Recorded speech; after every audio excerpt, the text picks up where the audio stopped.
তো আমরা আজকে P3 লেকচারের শেষ অংশ অর্থাৎ প্রবাহী নিয়ে আলোচনা করব। তো প্রবাহীর মধ্যে আমরা মেইনলি লিকুইডের দুইটা প্রপার্টি নিয়ে আলোচনা করব। একটা হচ্ছে পৃষ্ঠটান বা সারফেস টেনশন, আর আরেকটা হচ্ছে সান্দ্রতা বা ভিসকসিটি। তো প্রথমে আমাদের আলোচনার বিষয়বস্তু হচ্ছে পৃষ্ঠটান। তো পৃষ্ঠটান সম্পর্কে বইয়ের মধ্যে একটা খুব বিভৎস সংজ্ঞা দেওয়া থাকে, তো আমরা ওখানে খুব ডিপলি ঢুকবো না, কিন্তু পরিচয়গুলো অ্যাটলিস্ট খেয়াল রাখি। সাপোজ এখানে একটা পাত্রে এই হচ্ছে পানি পৃষ্ঠ, মানে উপরে যে সারফেসটা আমরা দেখতে পাই ওটা।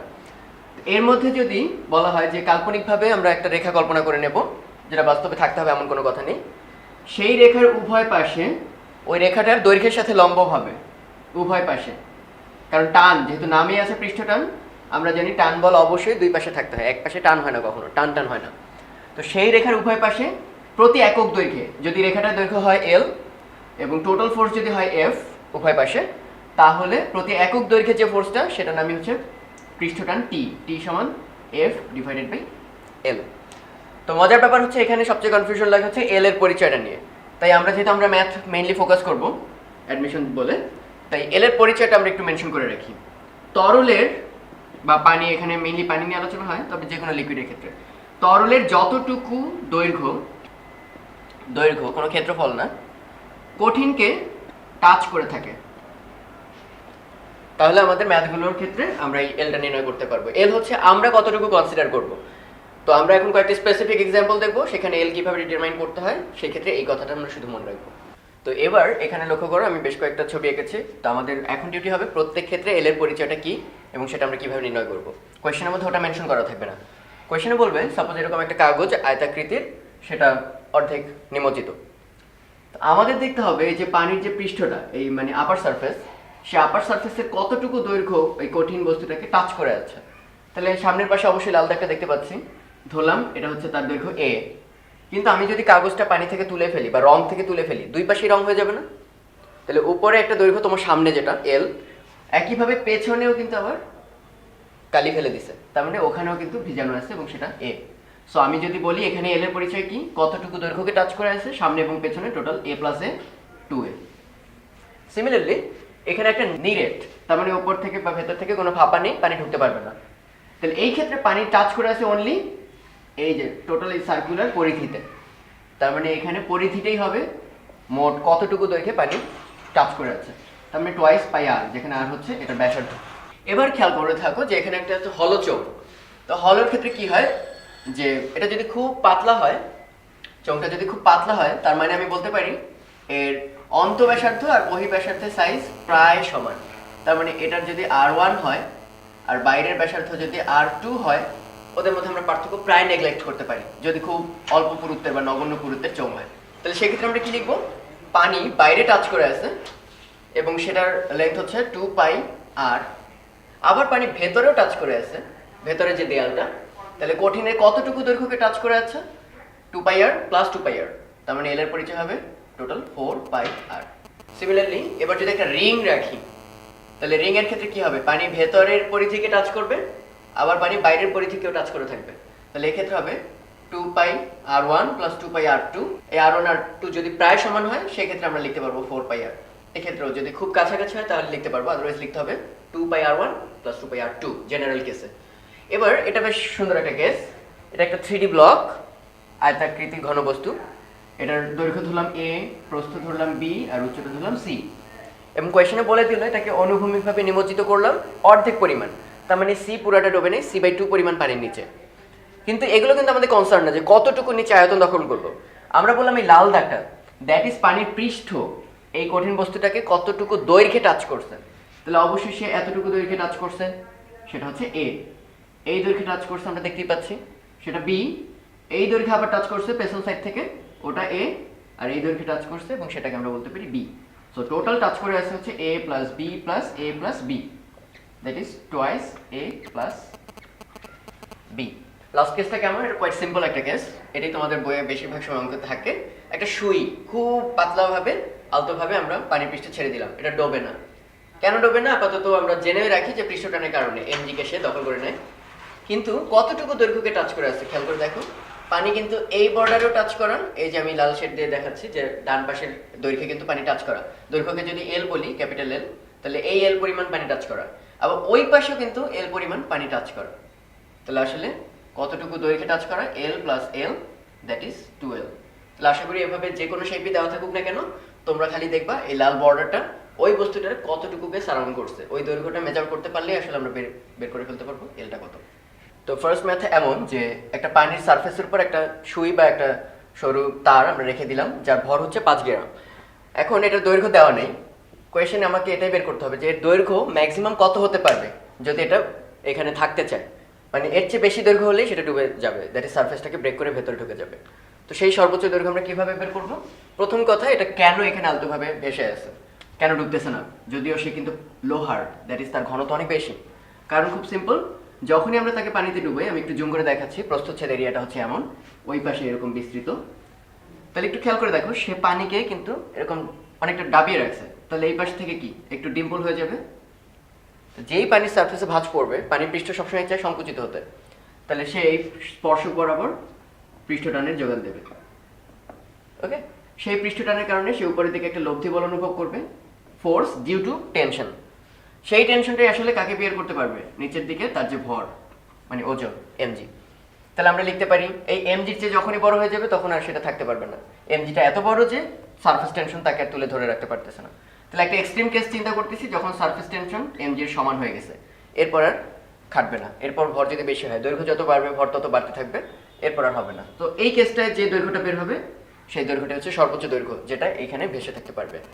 তাহলে আমরা এখানে লিখতে পারি সারফেস টেনশন সমান কি, কারণ মনে আছে F equal to T into L, T সমান ছিল এফ বাই এল। আর এই এল কিন্তু সবসময় এল না, একটু আগে আমরা অনেক ছবি দেখাইছি। তাহলে সুইয়ের ক্ষেত্রে কি হবে খেয়াল করে দেখো, ডান পাশেও পানি টাচ করা এল দৈর্ঘ্যে, বাম পাশেও পানি টাচ করা এল দৈর্ঘ্যে। তাহলে টোটাল এলটা কত হবে? দুই পাশের এল মিলে টুয়াইস এল। তাহলে আমরা এখানে লিখতে পারি টি, যেটা হচ্ছে পানির পৃষ্ঠটান, ইন্টু 2 ক্যাপিটাল এল, যেটা আমাকে নির্ণয় করতে হবে, এম গিভেন জি 9.8। তাহলে সলভ করলে আমরা এখান থেকে এলটা পেয়ে যাবো, এবং বাকি সব ডেটা দেওয়া আছে। যে টি এর ভ্যালু হচ্ছে 72 10⁻³ নিউটন পার মিটার। এটা অনেক সময় মুখস্থ করতে হতে পারে, কোয়েশ্চেন অনেক সময় দেয় না। এটা খুব পপুলার একটা ম্যাথ, যে একটা বড় পানির গোলক আছে, এরকম আমরা প্রায় করছি যে মুখের মধ্যে সাপোজ পানি নিয়ে ফু দিলাম, তাহলে এখানে প্রচন্ড স্প্রেড হয়ে ছড়ায় পড়বে। ধরলাম এই বড় বাবলটা থেকে এখন 64টা এরকম ছোট ছোট গোলকে ছড়ায় পড়ছে প্রত্যেকটা পানির। সেই পানির পৃষ্ঠটান দেওয়া আছে। কোয়েশ্চেন করছে হচ্ছে এই কাজটা করতে একটা শক্তি তোমার লাগবে, কারণ এটার মধ্যে একটা সার্টেন সারফেস টেনশন ছিল, ওটাকে ভেঙে তুমি টুকরা টুকরা করে দিছো, সারফেস এরিয়া বাড়াইছো, ফলে তার মধ্যে একটা পৃষ্ঠ শক্তি জমা ছিল, বা মানে তার মধ্যে একটা পৃষ্ঠ শক্তি দিয়ে দিতে হয়। যদি এমন করি যে অনেকগুলো বাবল ছিল তাকে মিলে একটা করছো, তাহলে শক্তি বের হয়ে যাবে। আর যদি একটাকে ভেঙে অনেকগুলো কনভার্ট করো, তাহলে শক্তি আমাকে দিতে হবে। তো কোয়েশ্চেন হচ্ছে সেই কত শক্তি দিতে হবে, এনার্জি। তাহলে এটা কোয়াইট সিম্পল, এটা হবে পৃষ্ঠ শক্তি, মানে প্রতি একক ক্ষেত্রফলের জন্য যে শক্তি ব্যয় করতে হয় সেটাকে বলে পৃষ্ঠ শক্তি। আর সেই পৃষ্ঠ শক্তিকে যদি আমরা ডেল্টা এ, মানে কতটুকু ক্ষেত্রফলকে বৃদ্ধি করছো, সেটা দিয়ে গুণ করতে পারি, তাহলে টোটাল এনার্জি বা কৃত কাজ আমরা বের করতে পারবো।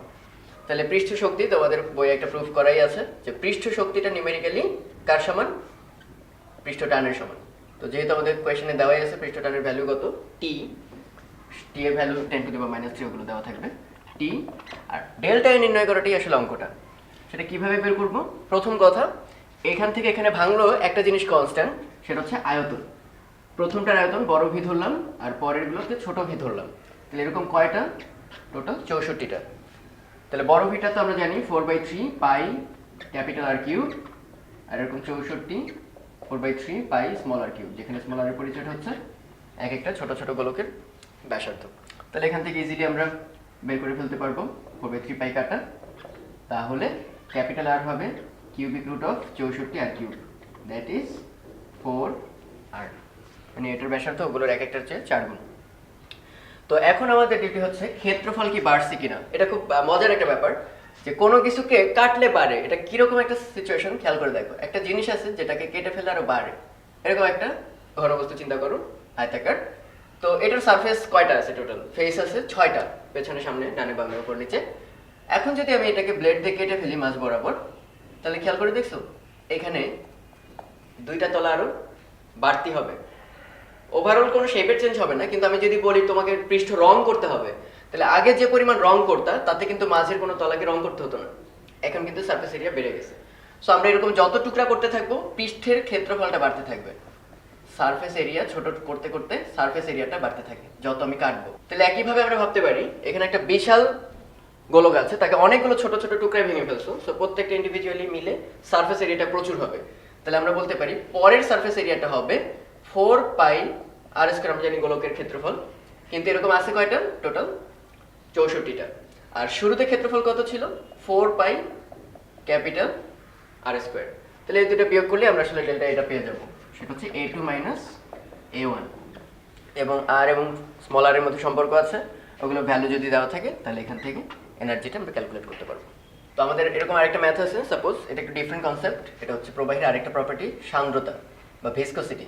তাহলে এটা কি বলে, আমাদের অঙ্কটা হচ্ছে এখানে একটা নদী আছে, যে নদীর গভীরতা হচ্ছে 5 মিটার এবং সেই নদীর উপরের তলটা চলতেছে বা প্রবাহিত হচ্ছে 5 মিটার পার সেকেন্ড ভেলোসিটি নিয়ে। পানির সান্দ্রতা মান দেওয়া আছে 10⁻³ পয়েস। যারা পয়েস সম্পর্কে আইডিয়া নিয়ে আমরা একটু পরেই বলবো, এটা সিজিএস একক সান্দ্রতা গুণাঙ্কের। আর প্রত্যেক লেয়ার, যে এখানে অনেকগুলো যে কাল্পনিক লেয়ার থাকে, সেই লেয়ারের মধ্যে ক্রিন্তন পীড়নটা কত, এটা হচ্ছে আমাদের কোয়েশ্চেন। একটু ডিফারেন্ট কনসেপ্ট, সান্দ্রতার সাথে সরাসরি রিলেশন নেই, কিন্তু অঙ্কটা সুন্দর। ক্রিন্তন পীড়নটা আমাকে নির্ণয় করতে হবে। তবে তার আগে আমরা একটু জেনে নিই সান্দ্রতার সেই যে ফর্মুলাটা নিউটনের। আমরা এভাবে ভাবি যে এটা হচ্ছে যে তলটার উপর দিয়ে চলতেছে, সাপোজ আমাদের মেঝে, তার উপর দিয়ে এরকম পানি ফ্লো করতেছে, পানি বা যে কোনো লিকুইড। তাহলে আমরা সেক্ষেত্রে কি করি, এই এদের মধ্যে যেমন প্র্যাকটিক্যালি আমরা দেখছি কঠিন বস্তুর ক্ষেত্রে, এটা যদি একটা রাফ তল হয় অমসৃণ, আর তার উপর দিয়ে যদি আরেকটা সলিড অবজেক্ট চলতে চায়, তাহলে সেক্ষেত্রে আমরা দেখছি তার গতির অপোজিটে একটা ফোর্স কাজ করে, সেটা নাম হচ্ছে ফ্রিকশন ফোর্স বা ঘর্ষণ বল। তার মানে তাদের মধ্যে আগে কোনো আপেক্ষিক গতি ছিল না, মানে একটা স্থির, নিচেরটা স্থির, উপরটাও স্থির, কিংবা দুইটাই গতিশীল। এটা কিন্তু অনেকেই একটু খেয়াল রাখবা যে যখন একটা বস্তুর উপর দিয়ে আরেকটা বস্তু চলে বা চলতে চেষ্টা করে, তার মানে কিন্তু এই না যে একটা খাতা এরকম সামনে চলতে থাকবে।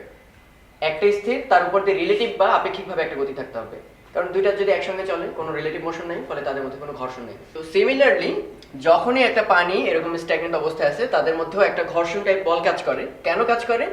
আইএমএফ আমরা বলি শর্টে, ইন্টারমলিকুলার ফোর্স বা আন্তঃআণবিক বলের কারণে। সেটা কেন?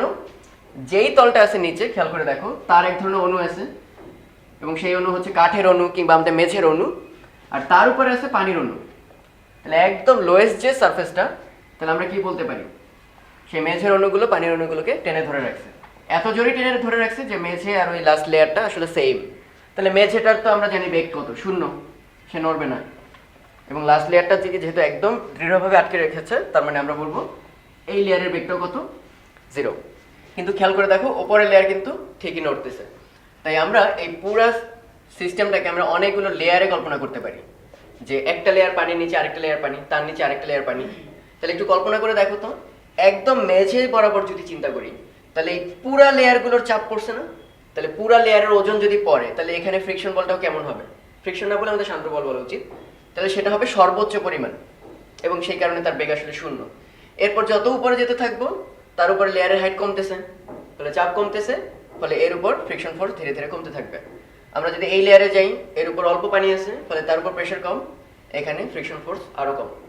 তাহলে আলটিমেটলি আমরা বলতে পারি এই যে তলটা আছে এর বেগ হবে সর্বোচ্চ, এই তলটার বেগ হবে সর্বনিম্ন, ফলে আমরা এরকম একটা প্রোফাইল পাচ্ছি না, এই বেগ হচ্ছে সর্বোচ্চ, তারপরে বেগ আরেকটু কম, তারপরে বেগ আরেকটু কম, তারপরে বেগ আরেকটু কম। ওকে, তাহলে এভাবে গ্র্যাজুয়ালি প্রত্যেক তলের মধ্যে বেগের একটা পার্থক্য থাকবে। এটা যদি ভি প্লাস ডেল ভি হয়, পরেরটা হবে ভি, তার মানে আগের লেয়ারের ভেলোসিটি বেশি পরেরটার তুলনায়, এবং এই পরিমাণ আপেক্ষিক বেগ তাদের মধ্যে আছে। যদি থাকে তখন পেছন দিকে একটা টেনে ধরার বল বা ড্র্যাগ ফোর্স কাজ করে, যেটার নামই হচ্ছে ভিসকাস ফোর্স। এবং আইজাক নিউটন দেখিয়েছেন সেই ভিসকাস ফোর্সটা কার সাথে রিলেটেড? সারফেস এরিয়াটার উপর, কত জায়গা জুড়ে আন্তঃআণবিক বল কাজ করতেছে। এটা খুবই common sense. Surface area, suppose এর উপর দিয়ে একটা পয়সা চালাবা আর একটা প্লেট চালাবা, কোন ক্ষেত্রে টান বেশি হবে? প্লেট অবশ্যই, কারণ প্লেটের ক্ষেত্রে মলিকুল সংখ্যাও কি সারফেসে অনেক বেশি, ফলে আন্তঃআণবিক আকর্ষণ বলটা হবে অনেক বেশি। কিন্তু পয়সার ক্ষেত্রে অণুর সংখ্যা কম, ফলে অল্প জায়গা জুড়ে আকর্ষণ বিকর্ষণ, ফলে ড্র্যাগ ফোর্সটা হবে কম।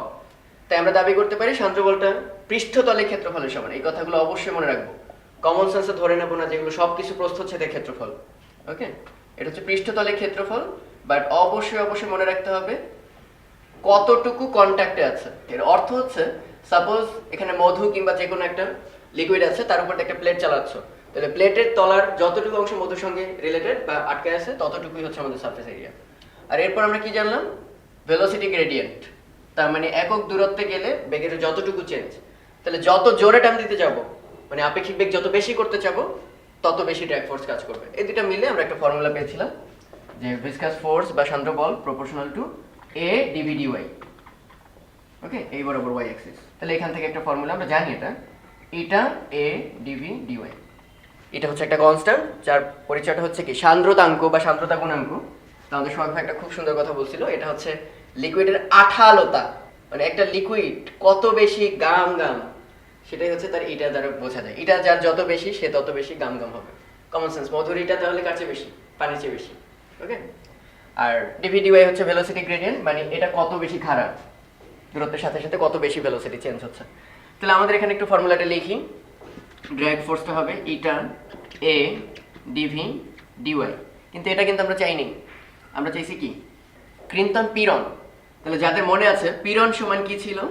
স্পর্শকীয় বল ডিভাইডেড বাই সেই পৃষ্ঠতলটা, সারফেস এরিয়াটা, কতটুকু কন্ট্যাক্ট আছে। তাহলে এখানে স্পর্শকীয় বলটাই আসলে কি পেছন দিক থেকে স্পর্শক বরাবর টেনে রাখে ড্র্যাগ ফোর্স। তাহলে আমাদের স্পর্শকীয় বলটাই আসলে সান্দ্র বলের সমান। তাহলে আমরা একটু ক্লিয়ার করে লিখতেছি। তাহলে স্পর্শকীয় বল যেহেতু সান্দ্র বলের সমান, তাহলে আমরা এখানে লিখে দিতে পারি পীড়ন হবে সেই সান্দ্র বল ডিভাইডেড বাই সারফেস এরিয়া। সান্দ্র বল তো আমরা জানলামই, এটা a DV dy divided by a, that is surface area থাকতেছে না, আলটিমেটলি এটা ডিভি ডিওয়াই। এটা given 10 to the power -3 poise, must মনে রাখতে হবে। এটার বেসিক একক হচ্ছে প্যাসকেল সেকেন্ড। ওই যে যাদের মনে নেই এম পার এল পার টি এরকম ছিল, KG per metre per second, overall pascal second লেখা যায়।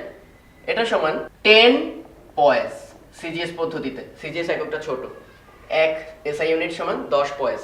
তাহলে আমার এখানে আরো একটু 10 দিয়ে ভাগ করে নিয়ে এসআইতে কনভার্ট করতে হলো। ওকে, তাহলে আমরা এটা লিখতে পারি এখন প্যাসকেল সেকেন্ডে কনভার্ট করে নেব সবাই। ডিভি ডিওয়াই, তাহলে ডিভি ডিওয়াই কিভাবে বের করব একটু খেয়াল করো। এই সারফেসে ভেলোসিটি কত? 5 মিটার পার সেকেন্ড। একদম তলায় বলছিলাম না লেগে আছে যেহেতু ওইটা 0, তাহলে আসলে কি উপরে আর নিচের মধ্যে পার্থক্য কত? 5 মাইনাস 0, আর এই ওয়াইটা কত? ডিওয়াই যেটা 5 মিটার। তাহলে ঢালটা বের হয়ে গেল, পেয়ে যাবো আশা করি 10 টু দি পাওয়ার -4 × 1। তো এটা একটা সিম্পল ম্যাথ যে এটা একটা কিউব যেটার উপরে পৃষ্ঠতলে ক্ষেত্রফল দেওয়া আছে 0.3 মিটার স্কোয়ার, আর এটার নিচে কিছু লিকুইড রাখা আছে, সেই লিকুইডের সান্দ্রতা গুণাঙ্ক কত আমরা জানি না, ওটা নির্ণয় করতে হবে। তো এটা রশি বেঁধে এখানে পুলি দিয়ে আরেকটা লোড ঝুলিয়ে দিছি আমরা, সেটার ভর হচ্ছে 16 গ্রাম। ফলে এটা যখনই নিচে পড়তে যাবে ওখানে একটা টান দেবে, আর এর উপর যখনই টান থাকবে তার ত্বরণ থাকবে, কিন্তু না বলে দিছে এটা 0.17 মিটার পার সেকেন্ড সমবেগে আগাচ্ছে। তাহলে কমন সেন্স কি বলে? অবশ্যই সমবেগে আগানোর জন্য দায়ী কে? যখনই এই স্থির লিকুইডটা সামনে গড়াতে শুরু করবে তখনই পেছন দিক থেকে একটা টান দেবে, যে টানের নামই আমরা শিখছি সান্দ্র বল। তাহলে এই পাশে ছিল রশির টান, আর উপর সাইডে আছে এই পাশে আছে সান্দ্র বল। তাহলে এখানে অবশ্যই কি থাকবে? বল শূন্য অবস্থায় সমবেগে রওনা দেবে, স্টার্টিং একটু থাকবে তারপর সমবেগ। তাহলে আমরা লিখতে পারি যেহেতু সমবেগে যাচ্ছে তাহলে এখানে যে টানটা সেটাই আসলে সান্দ্র বলের সমান, পেছনে যে ড্র্যাগ ফোর্সটা। তাহলে টানটা কার সমান? আবার খেয়াল করে দেখো, এখানে একটাই আছে টান দেওয়ার মতো, এই বস্তুর ভর। তাহলে এই বস্তুর ভর mg, সেই mgর কারণে টানটি। ওকে, তাহলে আমরা এখানে লিখতে পারি, এখানে কোনো ত্বরণ কিন্তু নাই, তাহলে টি ইকুয়াল টু আমরা লিখতে পারি mg, আর ওইটার সমান আমরা শিখছি মনে আছে এটা a ডিভি, এর মধ্যে এটা আমাকে বের করতে হবে, ম্যাস দেওয়া হচ্ছে 16 গ্রাম, একে কনভার্ট করতে হবে কেজিতে 9.8, এটা জানি না। সারফেস এরিয়া দেওয়া আছে এই যে যতটুকু টাচ করা 0.3 বর্গমিটার। ডিভি উপরের তলে ভেলোসিটি হচ্ছে 0.17, একদম তলায় যেটা লেগে আছে ওটা ভেলোসিটি হচ্ছে 0, আর ডিভাইডেড বাই ডিওয়াই কতটুকু পুরুত্ব? লিকুইডের পুরুত্বটা হচ্ছে 0.6 মিলিমিটার, এটাকে কনভার্ট করে মিটারে নিয়ে নিবা, তারপরে এটা বের হচ্ছে।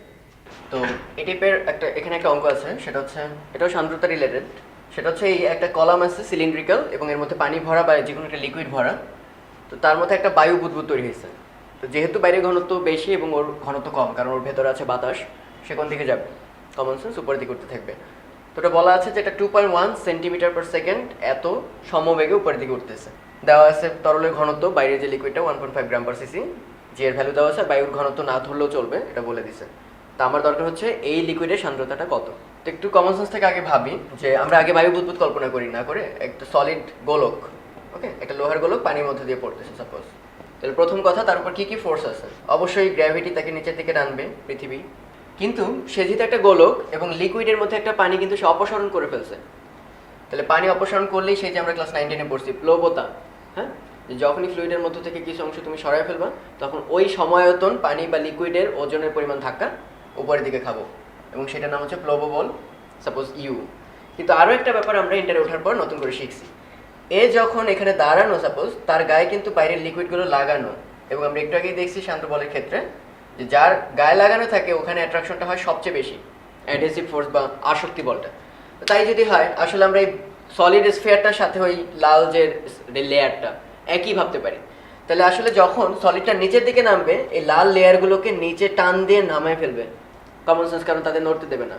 পাশেরগুলোর প্রতি আকর্ষণ অত বেশি না, একদম অ্যাডজেসেন্ট যে লিকুইডটা আছে ওটার উপর আকর্ষণটা সবচেয়ে বেশি। ফলে যখনই এটাকে নিয়ে নিচে নামতে যাবে তখনই আমরা কি জানি, লিকুইডের মধ্যে কোনো বেগ ছিল না, হঠাৎ একটা বেগ তৈরি হলো, উপরের দিকে কি অনুভব করবে একটা, সেটার নামই হচ্ছে শান্ত বল। তাহলে উপরের দিকে আরেকটা ফোর্স আছে, সেটার নাম হচ্ছে এফ ভি। তাহলে এম জির কারণে তার বেগ বাড়তে থাকবে, বেগ বাড়লে এটা বাড়তে থাকে, দুইটা যখন সমান হয়ে যায় তখন আমরা বলি সে সমবেগে পড়ে। তাহলে অবশ্যই বুঝতে পারতেছে এখানে যেহেতু সমবেগে উঠতেছে, নিচে নামা উপরে নামা ব্যাপার না, এটা ডিপেন্ড করে তার ঘনত্ব কি পানির চেয়ে বেশি নাকি কম। তো যেহেতু সমবেগে উঠতেছে, তাহলে আমরা আশা করতে পারি কি, এখানে পৃথিবী তাকে টানে এমজি বলে, কিন্তু সেই বাতাসকে টানা আসলে না টানেরই সমান, কারণ বলে দিছে বায়ুর ঘনত্ব নগণ্য। তাহলে এমজিটা আসলে মেজর না, মেজরটা কি, তার আশেপাশে যে লিকুইডের একটা লেয়ার তার গায়ে লাগানো, একদম অ্যাডজেসেন্ট লেয়ার, সে যখনই উপরে উঠতে যাবে তাদেরকে নিয়ে উঠবে। ফলে লিকুইডের মধ্যে একটা আপওয়ার্ড ভেলোসিটি কিন্তু সে দিয়ে দিয়েছে উপরের দিকে, ফলে নিচের দিকে একটা টান সে খাবে সান্দ্র বলের কারণে, এফ ভি। এমজিটা নগণ্য, কিন্তু এফ ভিটা কিন্তু অনেক জরুরি। ওকে, আর উপরের দিকে অবশ্যই একটা ফোর্স থাকবে না, এই যে আমরা বললাম সে যেহেতু পানিকে অপসারণ করছে, তাহলে উপরের দিকে একটা ধাক্কা খাবে কি, প্লবতা। একইভাবে যেহেতু এখানে পানিকে অপসারণ করছে, তাহলে উপরের দিকে একটা ধাক্কা খাবে, তার নাম হচ্ছে প্লবতা। ওকে, আর প্লবতার মান কত, সে যতটুকু পানি সরাইছে ওই পরিমাণ ধাক্কা। তাহলে আমরা লিখে ফেলতে পারি যে ইউ সমান এমজি প্লাস এফ ভি। কিন্তু আমাদের কোয়েশ্চেন অনুসারে বাতাসের আয়তনটা বা বাতাসের ঘনত্বটা নগণ্য বলে ওটাকে আমরা শূন্য ধরে নিচ্ছি। আর উপরের দিকে একটা কি হবে, এ কতটুকু পানিকে অপসারণ করছে, কোয়াইট সিম্পল, ধরলাম আয়তন হচ্ছে ভি আর পানির ঘনত্ব হচ্ছে রো ডাব্লিউ। ওকে, আর এফ ভি, ভিসকাস ফোর্স, এটা আমরা স্টোকের সূত্র থেকে পাই, কারো যদি মনে না থাকে একটু দেখে নিবা, 6 পাই আর এটা ভি, যেখানে ভি হচ্ছে তার বেগ, এটা হচ্ছে সান্দ্রতা, আর হচ্ছে রেডিয়াস। ওকে, এটা হচ্ছে গোলকের জন্য স্টোকের ফর্মুলা, সান্দ্র বলটা কত হবে। তাহলে এখানে আয়তনটা কত, এটা কিন্তু আয়তন 4/3 পাই, তার নিজের আয়তনটাই আসলে পানি কতটুকু সরেছে তার সমান। আর রো ডাব্লিউ আমরা জানি 1000, ওটা না দেওয়া থাকলে বুঝবা, 6 পাই আর ওই একই, আর এটা আমাকে বের করতে বলছে, আর ভেলোসিটি বলা হচ্ছে 2.1 সেন্টিমিটার। তো অবশ্যই এটাকে মিটারে কনভার্ট করে নিবা। তাহলে এখানে এটা কাটলে থাকবে হচ্ছে আর স্কোয়ার, আর এর ভ্যালু দেওয়া আছে 5 সেন্টিমিটার। ওগুলো ইনপুট দেওয়ার পর তোমার এখান থেকে বের হয়ে আসবে এই তরলের সান্দ্রতা কত। তো এখানে একটা খুব মজার অঙ্ক আছে, অঙ্কটা হচ্ছে এই যে এখানে একটা বোতল দেখতে পাচ্ছ পানি ভরা, পানি না ঠিক, মানে যার সান্দ্রতা দেওয়া আছে 10⁻² পয়েন্টস সিজিএস ইউনিট। তো তার মধ্যে কিছু পার্টিকেল আছে, ধূলিকণা, সেই ধূলিকণাগুলো সাইজ দেখে বোঝা যাচ্ছে ডিফারেন্ট ব্যাসার্ধে তারা, কোনোটা ছোট কোনোটা বড়। এরপর আমরা কি করলাম, কিছুক্ষণ ঝাঁকালাম। তো এই বোতলটা ঝাঁকানোর পর আমরা রেখে দিছি প্রায় 1 ঘন্টা। এখন 1 ঘন্টা পর তো খুবই কমন সেন্স যে ধুলাগুলা ম্যাক্সিমাম কোথায় এসে নামবে, একদম তলানিতে এসে জমবে। তলায় জমার পরও কিছু কিছু বালুকণা কিন্তু বা ধূলিকণা কিন্তু উপরে থেকে যাবে, যেটাকে আমরা সাসপেনশন বলি, ঘোলা ঘোলা যে ভাবটুকু, হ্যাঁ, বাকিটুকু তলানিতে জমবে। তো এই সাসপেনশন পার্টটুকু এর মধ্যে যেসব পার্টিকেল থাকবে, এই পার্টিকেলের মধ্যে ম্যাক্সিমাম ব্যাসার্ধ কত, মানে সবচেয়ে বড় কোন ব্যাসার্ধের পার্টিকেলটা এখানে রয়ে যাবে। ম্যাক্সিমামে ছোট ছোট পার্টিকেলগুলো রয়ে যাবে, কিন্তু বড় সর্বোচ্চ ব্যাসার্ধটা কত হবে। এবং কি কি গিভেন, ওই ডাস্ট পার্টিকেলগুলোর ঘনত্ব দেওয়া আছে, পানির ঘনত্ব দেওয়া আছে, আর ওইটার সান্দ্রতা গুণাঙ্ক দেওয়া আছে ওই লিকুইডটার। আসলে এটাতে কি বোঝাতে যাচ্ছে, মানে অঙ্কটা একটু অদ্ভুত তারপরেও সুন্দর। সেটা হচ্ছে টোটাল টাইম তাকে দিছে কত, 1 ঘন্টা, হিউজ টাইম।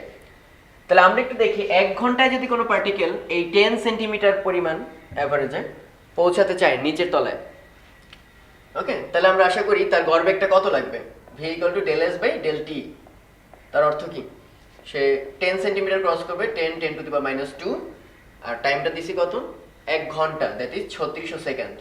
তাহলে এখান থেকে তুমি একটা গড়বেগ বের করে ফেললা যে তাদের গড়বেগ কত হলে তারা তলায় এসে জমবে।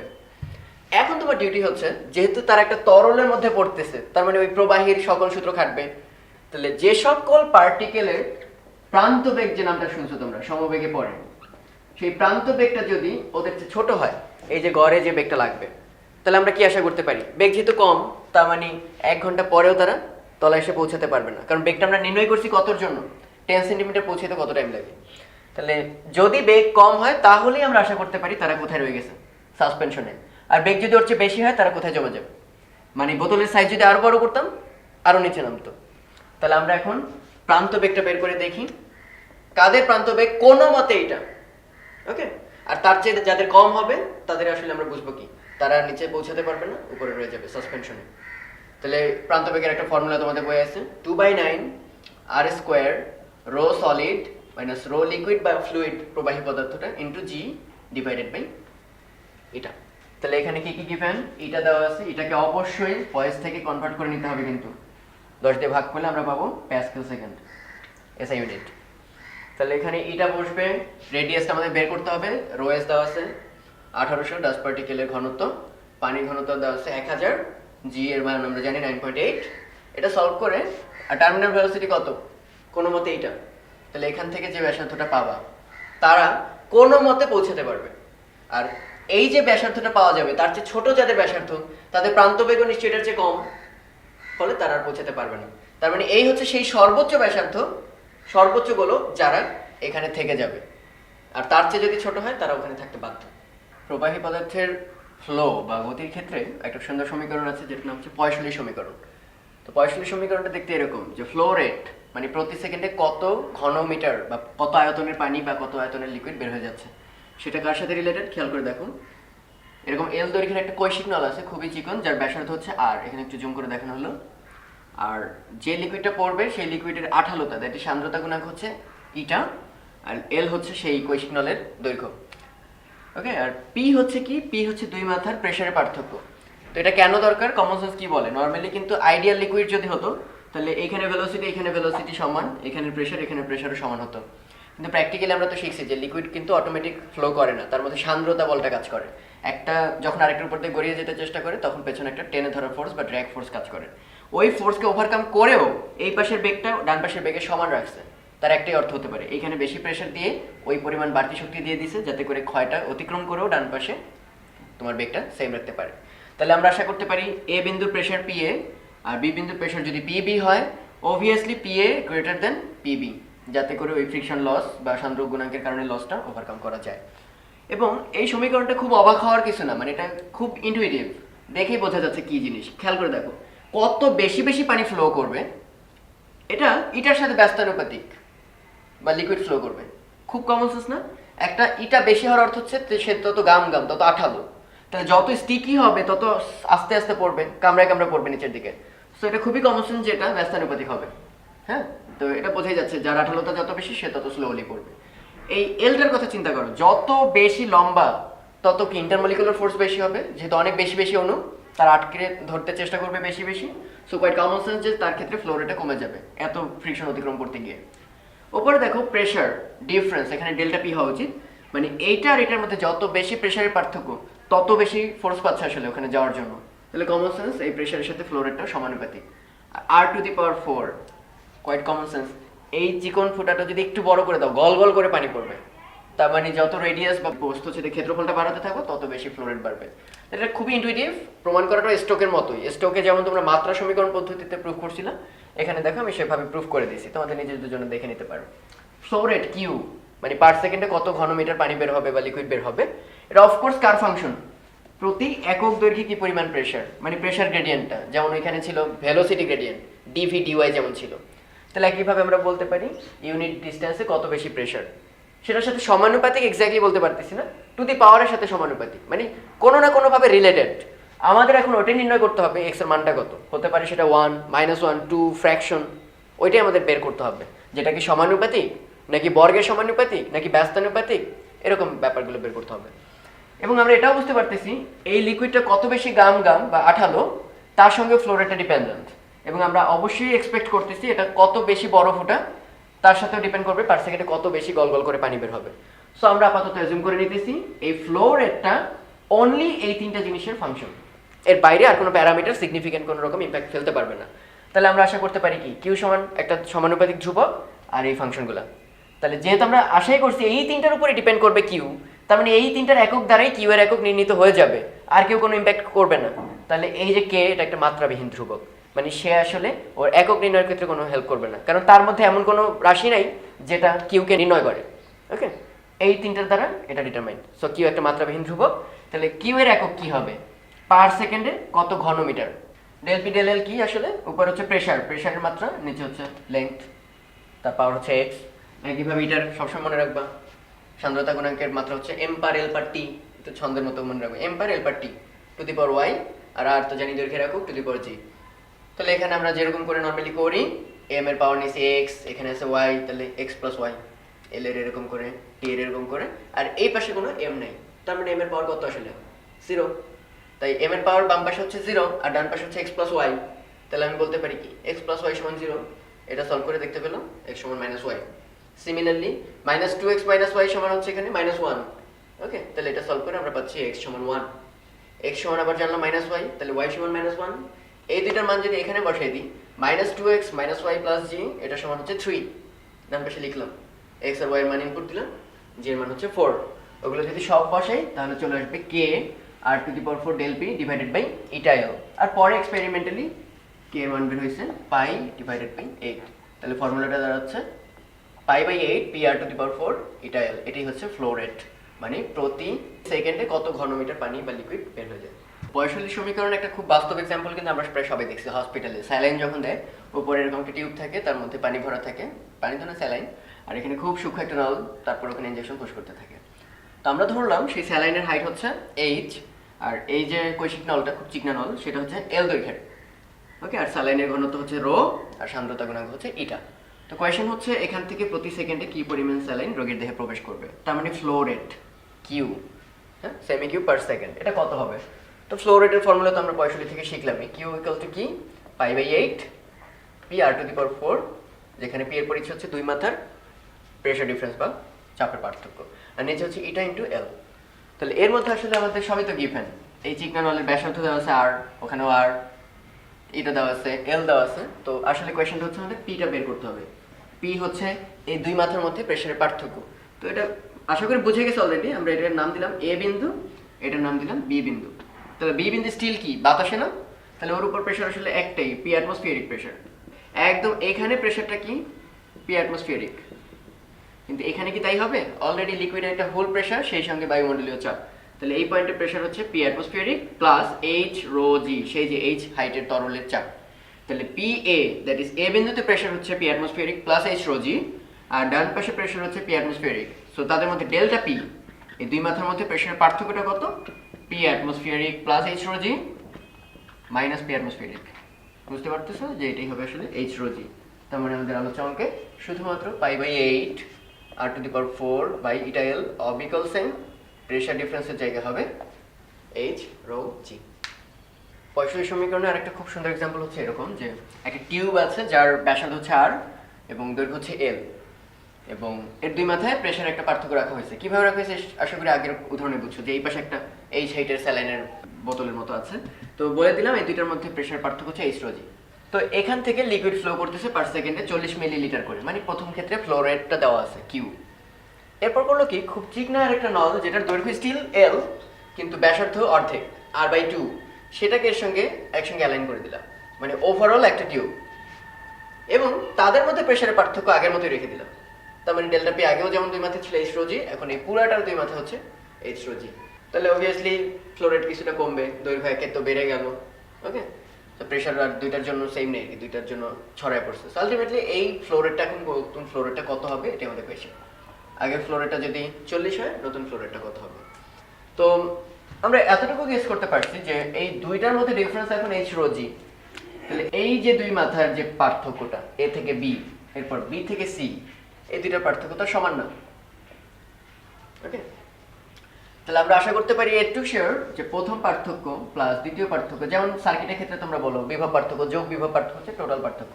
কাইন্ড অফ এই যে এরকম সিরিজে যেমন রেজিস্টার থাকে, এর অ্যাক্রসে ভোল্টেজ ড্রপ হলো V1, এটা V2, টোটাল ভোল্টেজ ড্রপ হবে V1 প্লাস V2।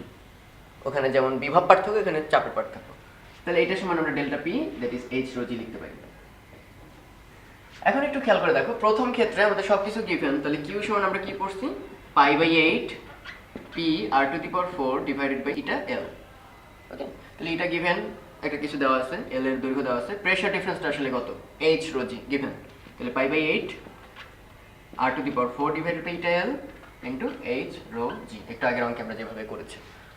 এবার একটু খেয়াল করো, এখানে তো একটা রিলেশন আমরা পাচ্ছি যে del p1 + del p2 = h rho g। আরো একটা ইকুয়েশন আমরা কিভাবে ডিরাইভ করতে পারি একটু খেয়াল করো, সার্কিটে যদি এরকম সিরিজে, এখানে যেমন পাইপ লাগানো সিরিজে, সার্কিটে এরকম রেজিস্টর যদি সিরিজে থাকে, তাহলে এটা তো অলরেডি বাচ্চাদেরও জানার কথা যে সিরিজের ক্ষেত্রে সব বিন্দুতে কারেন্ট কি থাকে, সেম। আর কারেন্টও কিন্তু একটা ফ্লো রেট, চার্জের ফ্লো রেট, চার্জ বা কুলম পার সেকেন্ড। একইভাবে আমাদের এখানে হচ্ছে মিলিলিটার বা লিটার পার সেকেন্ড পানির ফ্লো রেট।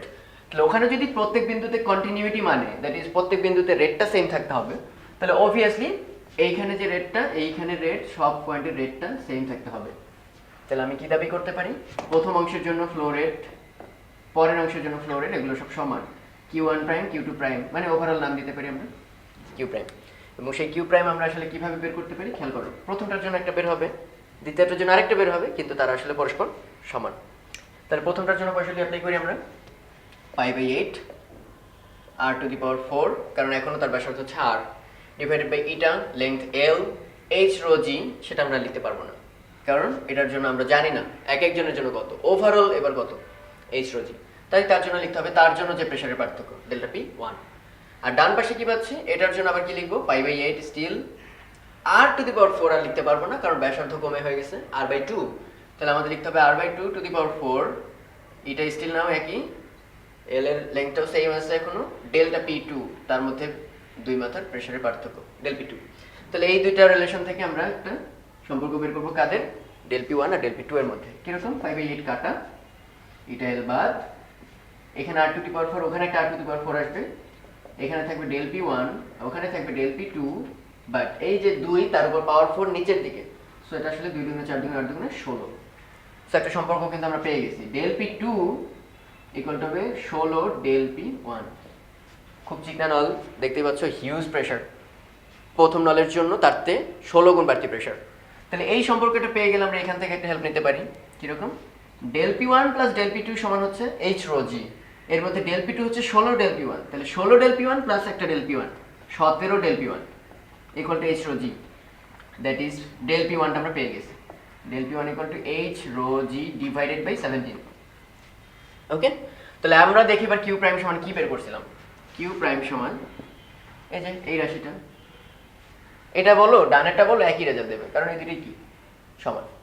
তাহলে আমরা লিখতে পারি π/8 r⁴ ডিভাইডেড বাই এটা l, del p1, সেই del p1 এর জায়গায় লিখতে হবে h rho g divided by 17।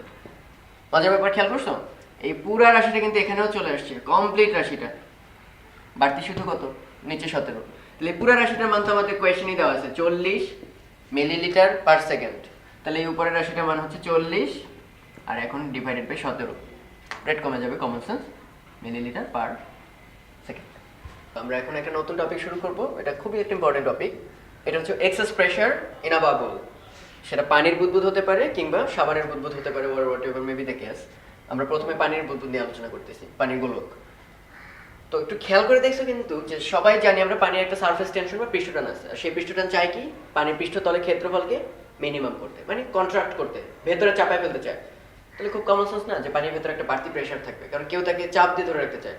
Say for example PV diagram যেমন তোমরা পড়ছিলা, একটা সিলিন্ডার পূর্ণ গ্যাস আছে, তার উপর থেকে যদি প্রেসার দাও, আসলে ওর ভেতরে কি প্রেসার বাড়তে থাকবে, ভলিউম কমা দিতে চাইলেই কেউ প্রেসার বেড়ে যাবে, ধাক্কাধাক্কি বেশি হবে।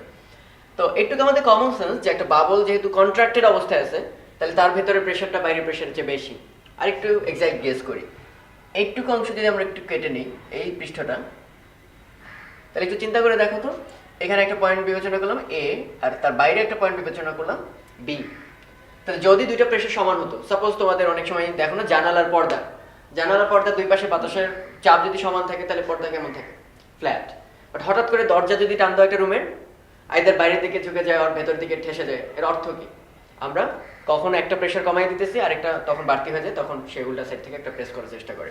তাহলে এখান থেকে বোঝাই যাচ্ছে কার প্রেসার বেশি। নর্মালি থাকতো ফ্ল্যাট, এই পাশে কেউ যদি প্রেসার বাড়তি দেয় ওর তুলনায়, তাহলে এটা কেমন হয়ে যাবে, বাঁক নেবে, বুঝতে পারছি আসলে। ওয়েল, তাহলে আমরা একটু খেয়াল করে দেখি, একটু আমরা শেয়ার হয়ে গেছি যে পিএটা কার চেয়ে বড়, পিবি এর চেয়ে বড়, অবভিয়াসলি বড়। কিন্তু তাতে তো আর শান্তি পাইলাম না, কারণ ভেতরে প্রেসার বেশি, বাইরে প্রেসার কম, তারপরে এই অবস্থায় থাকতে পারে জগতের কোনো কিছু? সবাই চায় কি সাম্যাবস্থায় চলে আসতে। তাহলে অবশ্যই সে চেষ্টা করবে কি ফ্ল্যাট করে দিতে একটা সময়, যাতে দুই পাশ সমান হয়। কিন্তু তা কিন্তু না, আরেকটা বাড়তি ঝামেলা আছে। এ চাচ্ছে ঠেলে বাইরে চলে যেতে, কারণ সে কন্ট্রাক্টেড অবস্থা আছে, সে বাইরে ঠেলে যেতে চায়। কিন্তু আমরা তো অলরেডি জানি পৃষ্ঠটান তাকে আবার কি চায়, সংকুচিত করে ফেলতে। তার মানে এই যে আমরা এক্সপেক্ট করছিলাম প্রেসার এ বেশি বলে বাইরে থেকে আরো বাড়তে থাকবে, সেই বাড়তে থাকাটা বন্ধ হয়ে যাবে কার কারণে? পৃষ্ঠটানজনিত বলের কারণে। কারণ সে চাবে আবার স্কুইজ করে রাখতে।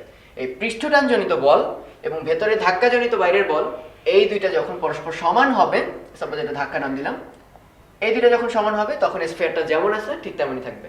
ওই প্রেসারের কারণে সে এই টেন্ডেন্সি ফিল করবে না যে আমি আরো ফ্ল্যাট হয়ে যাই অথবা আরো বালজ হই। ওকে, তাহলে আমি পুরো ব্যাপারটা আরেকবার বলি। একটা ফোর্স চায় কি তাকে সংকুচিত করে দিতে, ফলে ভেতর থেকে একটা শেপ বাইরে ধাক্কা দেওয়ার চেষ্টা করে। তাহলে বাইরে ধাক্কার কারণে চাবে কি বাইরে চলে যেতে, আর পৃষ্ঠ টানের কারণে চাবে ভেতরে থাকতে। এই দুটো সমান হলে আমরা আশা করি এটা গোলক যেমন ছিল তেমনই থাকবে। এবং যেহেতু এখন আছে, তাহলে আমরা আশা করতে পারি কি পৃষ্ঠ টানজনিত বল আর ধাক্কাটা পরস্পর সমান। তাহলে সেখান থেকে আমরা ওই অতিরিক্ত চাপের রাশিমালাটা এখন নির্ণয় করবো। তাহলে সবাই একটু খেয়াল করো। আমরা এই স্ফিয়ারটাকে পুরোটা পানি ভরা, হ্যাঁ, ওখানে যেরকম আছে অবিকল তাই, এটাকে কেটে আমরা দুইটা গোলকে ভাগ করে ফেললাম। তাই আমরা একটু এভাবে রাউন্ড করে এঁকে দেখি, যেটা দুইটা গোলক। যদি একটু এইভাবে দেখেন, এই একটা গোলক আর তার সঙ্গে আরেকটাকে আমরা বাইরে নিয়ে আসছি। একটু কষ্ট হচ্ছে, তারপর ওই একটা তরমুজ বা রাউন্ড কোনো কিছুকে জাস্ট মাঝখান থেকে কেটে ফেলছি। তো এই অবস্থা একটু খেয়াল করো। আমরা জানি পৃষ্ঠটান কাজ করে পৃষ্ঠ বরাবর, স্পর্শক বরাবর। তাহলে এই যে বামের গোলকটাকে সে ভেতরে ঢুকিয়ে দিতে চায় শর্ট করে বা সংকুচিত করে, একইভাবে এই গোলকটাকে সে এই বরাবর স্কুইজ করতে চায়। তাহলে এগুলোর আমরা নাম দিলাম পৃষ্ঠটানজনিত বল, এফটি। কিন্তু এতে কি হওয়ার কথা ছিল, একদম লিটল হয়ে যাওয়ার কথা ছিল। কিন্তু এই যে স্কুইজ করতে গেলে আন্তঃআণবিক দূরত্বগুলো কমে যায়, তখন তারা আবার বিকর্ষণ করা শুরু করে, ফলে তারা আবার বাইরে থেকে একটা প্রেশার দেওয়ার চেষ্টা করে। ওকে, তাহলে এই যে বাইরের দিকে একটা এক্সেস প্রেশার দেয়, এই কারণে তারা সাম্যাবস্থায় বা এরকম গোল থাকতে পারে। তাহলে আমরা এই জিনিসটা একটু চিন্তা করি যে পৃষ্ঠটানজনিত বল সাম্যাবস্থায়, মানে সে যখন স্টিল গোলক আছে, তখন এই বলটা কে আটকে ধরে রাখতে পারতেছে? এই এক্সেস প্রেশার জনিত বল। এক্সেস প্রেশার না, কারণ বাম পক্ষে আছে বল, ডান পক্ষে হবে বল। তাহলে প্রেশার কি আসলে একক ক্ষেত্রফলে বল। তাহলে পুরা ক্ষেত্রফলে বলটা কি হবে? এই যে কোনো একটা অর্ধগোলকের জন্য কতটুকুর উপর প্রেশারটা হবে, সেই ক্ষেত্রফলটা হবে পাই, ব্যাসার্ধ যদি ধরি আর, তাহলে পাই আর স্কোয়ার। আর আমরা তো এটা অলরেডি জানি, এই যে বলগুলো কাজ করতেছে এটা কি পুরো লেন্থ বরাবর না? আর যতটুকুকে টাচ করে আছে, যাদের মনে আছে নিশ্চয়ই, এই লেন্থ আসলে কতটুকু, পুরাটা যদি বিবেচনা করো, তাহলে পুরা এই যে পরিধিটা, সেই পুরা লেন্থের মধ্যে বলটা কাজ করতেছে। তাহলে টি ইন্টু এল, যে সেই এল এর পরিচয় হবে এখানে 2 পাই আর। তাহলে এখানে 2 পাই আর, ওখানে এক্সেস প্রেশার ইন্টু পাই আর স্কোয়ার। তাহলে এখানে কাটাকাটি করলে আমরা পাচ্ছি পাই পাই কাটা, এক্সেস প্রেশারের রাশি বলা হবে 2t ডিভাইডেড বাই, এই আর আর কাটলে একটা আর থেকে যাবে, 2t বাই আর।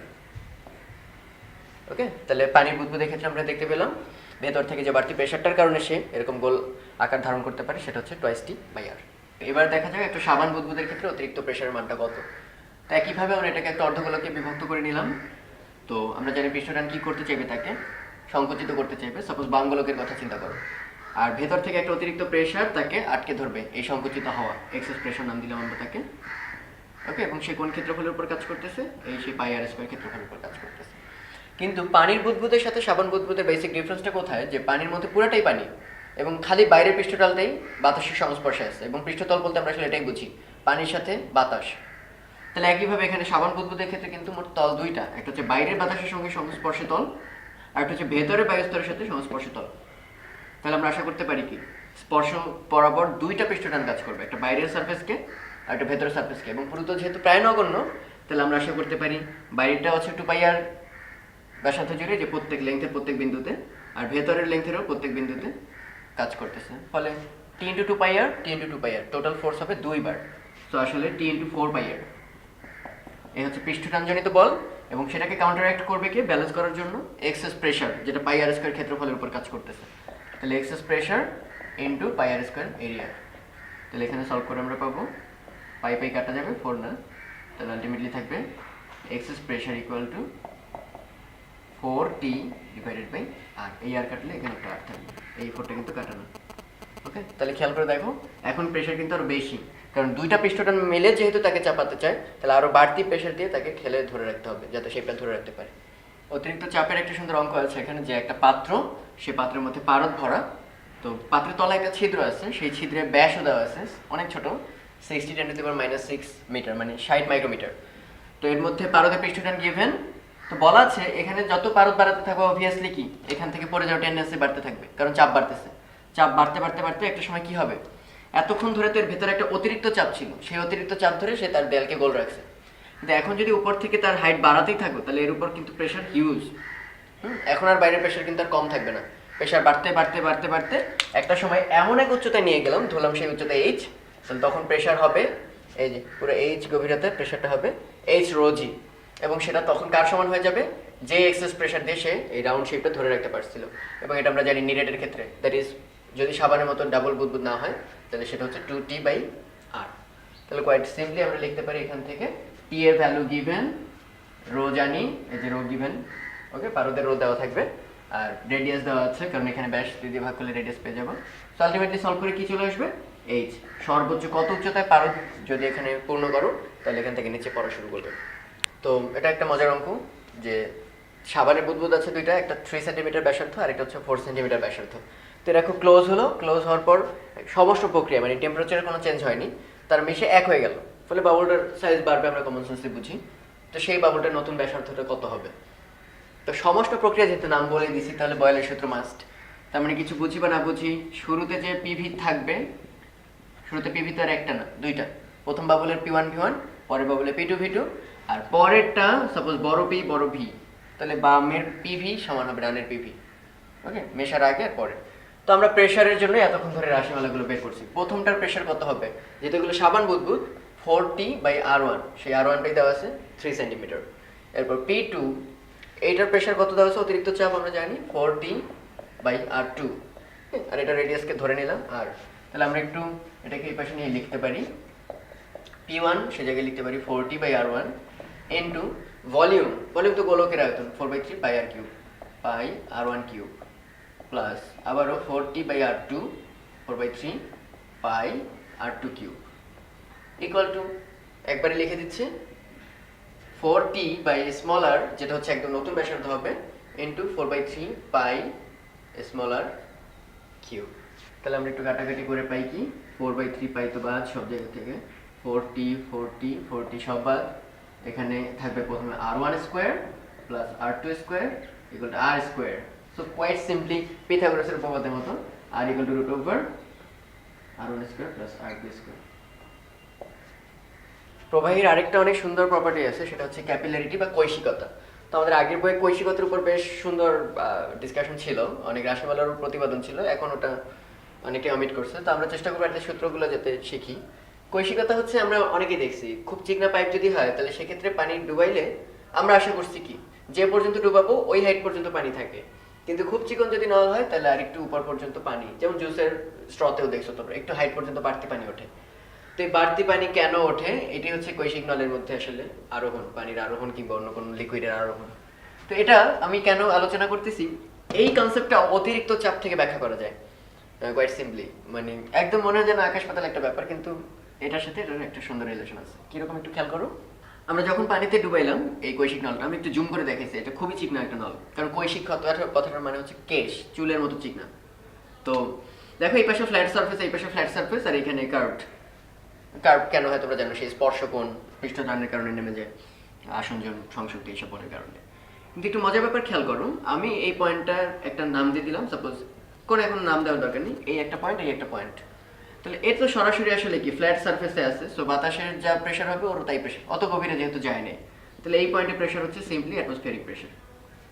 ওকে, কিন্তু একটু দারুণ ব্যাপার খেয়াল করছো যে এটা কিন্তু আসলে একটা গোলকের পার্ট, এই যে এই কার্ভেচারটা একটা গোলকের পার্ট, কিন্তু আমরা তো অলরেডি এটা জানি যে এরকম যে বুদবুদগুলো আমরা শিখলাম সোফার, যে এরকম যদি কার্ভ থাকে তাহলে এই যে অবতল পাশ যে পাশে থাকে ওই পাশে প্রেশারটা হাই হয়, আর উত্তল পাশের প্রেশারটা কি হয়, লো হয়। সব ক্ষেত্রে এটা প্রযোজ্য। তাহলে এইখানের প্রেশারটা হাই হবে আর এইখানের প্রেশারটা হবে লো, কিন্তু এই পয়েন্টের প্রেশার তো আমরা জানি এটা তো বাতাস, তাহলে সেই প্রেশারটা তো আমরা সবাই জানি, এটা অ্যাটমসফিয়ারিক প্রেশার। তাহলে ভেতরের প্রেশারটা ওর চেয়ে কম, তার ইমিডিয়েট বাইরে তার প্রেশার কি বেশি, তার ইমিডিয়েট বামেও কি প্রেশার বেশি। তাহলে আসলে কি করবে, এক জায়গায় তো কখনোই ভিন্ন প্রেশার থাকতে পারে না, তারা চাপ দেবে। চাপ দিলে এটা কি হবে, উপরে উঠতে থাকবে ধীরে ধীরে। উপরে উঠলে কি লাভ, এই যে এখানে উঠে আসলো, সাপোজ এই হেডটাকে আমরা বললাম এইচ। লাভটা হচ্ছে এই, এখন যেহেতু আরেকটা তরল উপরে, ফলে এইচ হাইটের জন্য সে আরেকটা বাড়তি প্রেশার দেবে। সেই বাড়তি প্রেশার এই পয়েন্টের প্রেশারকে এখন কার সমান করে দেবে, অ্যাটমসফিয়ারিকের সমান। এই অবস্থায় তারা আসলে থাকতে পারবে, এক্সিস্ট করতে পারবে। একটা সেম লেয়ারে কখনো ভিন্ন প্রেশার এক্সিস্ট করে না, এই কথা সবাই মনে রাখবো। একটা সেম লেয়ার থাকার অর্থ হচ্ছে ওখানে সব কয়টা পয়েন্টের প্রেশার কি হতে হবে, সেম হতে হবে। তাহলে আমরা আবার আরেকবার রিক্যাপ করি, বাইরে প্রেশার ছিল অ্যাটমসফিয়ারিক প্রেশার, এর বাইরেও ছিল অ্যাটমসফিয়ারিক প্রেশার। কিন্তু এটা যেহেতু একটা বাবলের বাইরের পার্ট, তাহলে বাবলের বাইরের প্রেশার আমরা অতিরিক্ত চাপের সময় দেখছিলাম কম থাকে, ভেতরেটা থাকে বেশি। তাহলে এই পয়েন্টের প্রেশার বেশি, এটা কম, আর এই পয়েন্টের প্রেশার আর এটা সমান। তাহলে সে চাপ দিয়ে এটাকে জায়গায় ধরবে যাতে করে আরেকটা বাড়তি এইচ রোজি প্রেশার আসে, সো দ্যাট এই পয়েন্টের প্রেশার আর এই পয়েন্টের প্রেশার সেম লেভেলে যেহেতু এখন সমান হয়। তাহলে আমরা একটু এভাবে ভাবি, এই পয়েন্টে বর্তমান প্রেশারটা আসলে কি, একটু খেয়াল করে দেখো, অ্যাটমসফিয়ারিক প্রেশার প্লাস এইচ রোজি। এই যে এই পয়েন্টের প্রেশার ছিল অ্যাটমসফিয়ারিক প্রেশার প্লাস এইচ রোজি, কিন্তু একটু ঝামেলা আছে। সেটা হচ্ছে এখন বাতাস কিন্তু এই পর্যন্ত, ফলে এই পয়েন্টের প্রেশার হচ্ছে পি অ্যাটমসফিয়ারিক, কিন্তু এটা একটা গোলক এখন। তাহলে এই পয়েন্টের প্রেশারগুলো এখন কি হবে, গোলকের বাইরে যাব, তাহলে কি হবে, অতিরিক্ত চাপটা কম হবে, পি অ্যাটমসফিয়ারিক মাইনাস 2T/r। আরেকবার বলি, এই বাইরে তো বাতাস, ফলে এটা হবে অ্যাটমসফিয়ারিক প্রেশার, কিন্তু এটা যেহেতু গোলকের বাইরে, ফলে অতিরিক্ত চাপ পরিমাণ তার কম থাকবে, কারণ ওই গোলকের ভেতরে থেকে একটা অতিরিক্ত চাপ। তাহলে এই পয়েন্টের প্রেশার হচ্ছে P atmospheric minus 2T/r, P atmospheric minus 2T/r plus এতটুকু স্তম্ভের চাপটুকু, সেটা আমরা জানি এইচ রোজি। কিন্তু আমরা অলরেডি শিখে ফেলছি লাস্ট পর্যন্ত এটা কার সমান হয়ে যাবে, পি অ্যাটমসফিয়ারিক, কারণ একই লেভেলে কখনোই ডিফারেন্ট প্রেশার এক্সিস্ট করে না, ফলে এটা আসলে কার সমান, পি অ্যাটমসফিয়ারিকের সমান। তাহলে আমরা কাটলাম, that is H rho G equal to 2T/r। Okay, তাহলে এখান থেকে পাচ্ছি T equal to R H rho G divided by 2। কিন্তু একটা দারুণ ব্যাপার খেয়াল করবা, এটাকে আমি একটু জুম করে ডান পাশে দেখাচ্ছি। সেটা হচ্ছে এই হচ্ছে মেনিসকাস, তাহলে এটা একটা বিশাল গোলকের অংশ। ওকে, মেনিসকাস হচ্ছে এই অবতল অংশটা, আর এই সিলিন্ডারের ব্যাসার্ধকে ধরলাম স্মল আর। আর এই যে ব্যাসার্ধটা আমরা যতক্ষণ ক্যাপিটাল আর করতেছি, এটা কিন্তু এই গোলকের ব্যাসার্ধ ছিল। কারণ মনে করে দেখো, সেই যে আমরা অতিরিক্ত চাপের রাশিমালা পড়েছিলাম 2T/r, সেই আর ছিল কিন্তু গোলকের ব্যাসার্ধ। তাহলে এই গোলকের ব্যাসার্ধ ক্যাপিটাল আর, আর এই অ্যাঙ্গেলটা তো তোমরা সেই যে ফিজিক্স বই শিখছি, স্পর্শকোণ, অ্যাঙ্গেল অফ কন্ট্যাক্ট। তাহলে এটা স্পর্শকোণ হলে এটাও থিটা। তাহলে আলটিমেটলি আমাদের এই যে সিলিন্ডারের ব্যাসার্ধটা হবে ক্যাপিটাল আর কস থিটা। তাহলে capital R cos theta equal to small R, অথবা R equal to small R divided by cos theta. কারণ আমরা পুরো জিনিসটাকে এই ডিমেনশনে নিয়ে আসতে চাই সিলিন্ডারের মাত্রা দিয়ে। তাহলে আসলে আমরা এখানে ক্যাপিটাল আর ওই কাল্পনিক গোলক আমাদের আর ভাবার দরকার নেই, তার বদলে আমরা সিলিন্ডারের রাশিমালায় নিয়ে আসতে পারি যে R H rho G divided by 2 cos theta. আমরা এটা অনেক আগে অনেক কষ্ট করে প্রুফ করতাম, বাট এটার এরকম একটা সিম্পলিস্টিক প্রুফ আসলে আছে। তো এখানে থিটার পরিচয় কি, স্পর্শকোণ, আর এর পরিচয় কিন্তু এখন গোলকের ব্যাসার্ধ না, এটা হচ্ছে সিলিন্ডারের ব্যাসার্ধ। ওকে, আর এইচ হচ্ছে কত উচ্চতায় কৈশিকতার কারণে উঠবে, রো হচ্ছে সেই লিকুইডের ঘনত্ব। তো এবার আমরা একটা দারুণ ফেনোমেনন লক্ষ্য করব। একটু আগে একটা ফর্মুলা ডিরাইভ করলাম যে পৃষ্ঠটান T equal to R H rho G divided by 2 cosine theta, যেখানে থিটা কি স্পর্শকোণ, টি হচ্ছে পদার্থের পৃষ্ঠটান। সো আমি যদি এভাবে লিখি R H rho G equal to 2t cos theta, বা R H equal to 2t cosine theta divided by rho into G. তো মজার ব্যাপার, ডান পক্ষের দিকে তাকাও, সেটা হচ্ছে পৃষ্ঠটান আসলে একটা লিকুইডের বৈশিষ্ট্য, ওই লিকুইডের সারফেসের মধ্যে। থিটাও ওরকমই একটা ব্যাপার, স্পর্শকোণ কনস্ট্যান্ট যদি এলিমেন্ট দুইটা সেম থাকে। যে একটা কাঁচ আর একটা লিকুইড যদি পানি হয়, এই দুইটার মধ্যে যে থিটাটা সারা জীবনে একই থাকবে। আর রো হচ্ছে পানির ঘনত্ব, এটা চেঞ্জ হবে না যতক্ষণ আমরা টেম্পারেচার ধূলিকণা হ্যান ত্যান মিশাই। সো ডান পাশটা কি পুরাই কনস্ট্যান্ট না?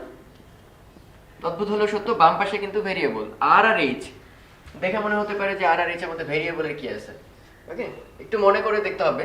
আমরা যদি এই cos থিটাটাকে একটু বামে নিয়ে আসি, একটু যদি বামে আনি, তাহলে আর থাকে না, থাকে হচ্ছে কি আর বাই cos থিটা। তাহলে একটু আগের ভিডিও যদি তোমরা দেখে থাকো, তাহলে তাদের মনে আছে গোলকের ব্যাসার্ধ আর সমান কি ছিল, আর বাই cos থিটা।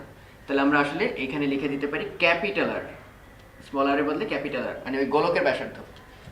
বা আমাদের এই ক্ষেত্রে যে মেনিসকাসটা উপরে ওঠে সেই মেনিসকাসটা যে গোলকের কাল্পনিক গোলকের অংশ সেই গোলকের ব্যাসার্ধ ক্যাপিটাল আর।